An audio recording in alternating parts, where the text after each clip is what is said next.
When I was 15, there was alcohol. When I was 16, there was cocaine. When I was 17, there was acid. And it just kind of kept on escalating. Things really got bad when I realized that there is nothing more that I can do to get higher than I already am. Hi, my name is Samriddhi Bhargav. I'm 22 years old and this is my story. My first memory of a hard drug or consuming a hard drug was when I was 16 years old. I think it was Holi, and I remember consuming it, and literally 5 seconds later, my mom walks in front of the car that I was sitting in with my friends. And it was probably one of the most terrifying moments of my life because it was the first time I was doing it. I was under the influence of cocaine and I drove back home in the car with my parents, coked up. My journey into addiction started fairly young. I didn't know what addiction was when obviously the signs were there.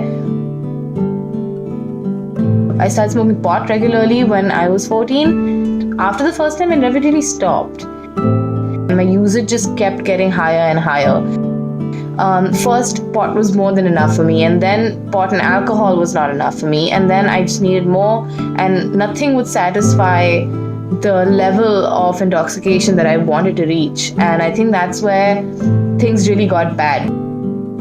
I used to have manic episodes where I would absolutely lose my mind, and my lowest moments include me physically attacking some of my friends and family, my parents, breaking things in the house, shouting to a point where I'm incomprehensible. It's just like pure rage that comes out. I just didn't want to be alive back then, and I knew that for someone that young, it's not normal for you to feel that way. Even when I was 13 and I was writing suicide letters in my diary, I knew that that's not normal.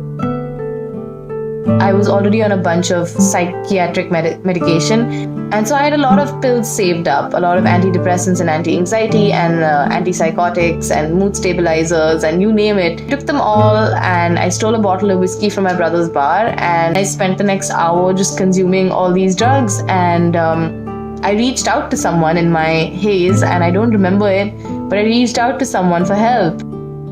I was saved, and I was rushed to the hospital, and my stomach had to be pumped. It was a terrible experience because I remember waking up in the room feeling like I was the worst person on this planet, because I saw my family just sitting around, and that look of concern when you see it on their face, you really realize that there are people who give a shit about you, and that guilt is like, it eats you up. Me trying to take my own life was something that nobody could deal with in my family, including myself. That pretty much put me into rehab.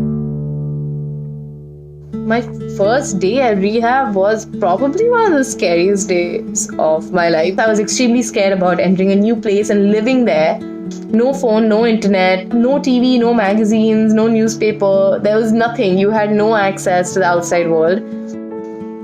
And so I went in, and I was very pleasantly surprised by warm hugs from people I was meeting for the first time, and so much just care and help. Like, everyone just kind of came together to help you at that point of time, and it was so nice because you could feel it. You enter that place and there is a change in aura. You can feel that there's something healing about this place. This place is going to be good.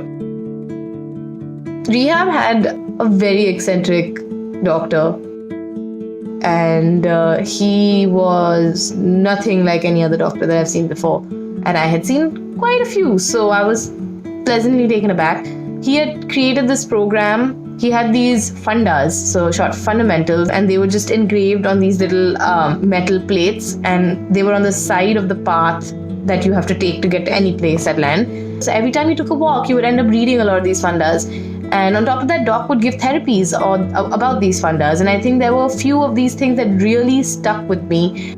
I remember doing exercises with my best friend at the time, where I had to sit down and he would literally have to force me to tell me that I love myself. I couldn't do it. It took me 7 to 8 months to say I love you to myself in the mirror.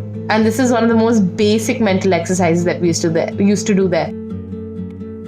I was there for about 11 and a half months. So coming out of LAN and reintegrating into the normal world here was difficult. I felt like a baby in like a brand new world, like the normal rules that apply to everyday life. I had forgotten all about it, but I did end up learning a lot of different things because I didn't know how the world worked. I think for the first time in my life, I started going out by myself, started feeling so much more confident in my own skin. I think there is a point of time in every addict's life that they feel like there's no point or it's impossible.